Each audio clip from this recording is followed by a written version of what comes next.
बुद्धि का चमत्कार। एक सेठ था, उसके घर में चोर घुस गए। सेठ जी की आंखें खुलते ही उन्होंने सेठानी से पूछा, तेरे आभूषण कहाँ हैं?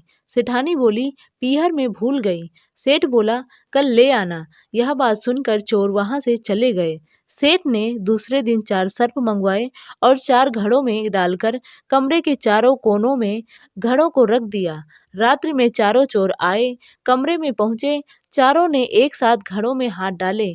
सांपों ने डांक मारा, चोर जोर से चिल्लाए। सेठ ने सोचा काम बन गया।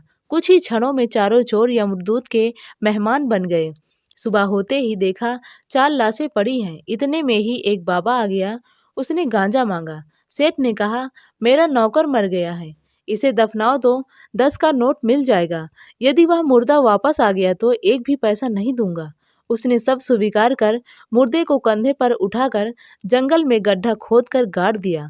दौड़ा दौड़ा आकर वह बाबा बोला, सेठ साहब दीजिए 10 रुपए।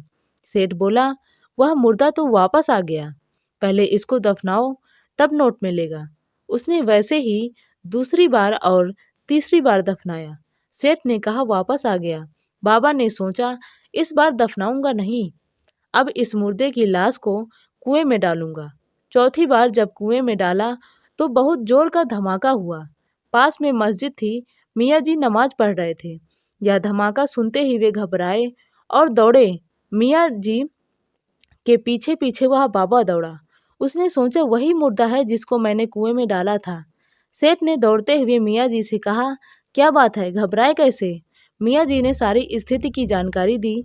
सेठ ने उसको अपने घर पर सुला दिया। बाबा पहुंचा और बोला, दीजिए 10 रुपए का नोट। सेठ ने कहा, वह मुर्दा वापस आ गया, खटिया पर सोया हुआ है।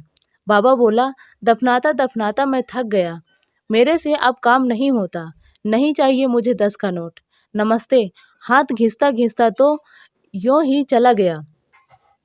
सच्चा। बुद्धिमान व्यक्ति अपनी बुद्धि से हर काम कर लेते हैं, इसलिए दुनिया में बुद्धि और अक्ल का सर्वत्र महत्व है। बुद्धिहीन कहीं पर भी सफल नहीं होता है। दोस्तों, कहानी आपको पसंद आई हो तो लाइक करें, सब्सक्राइब करें और बेल आइकन को प्रेस करें। Thank you all.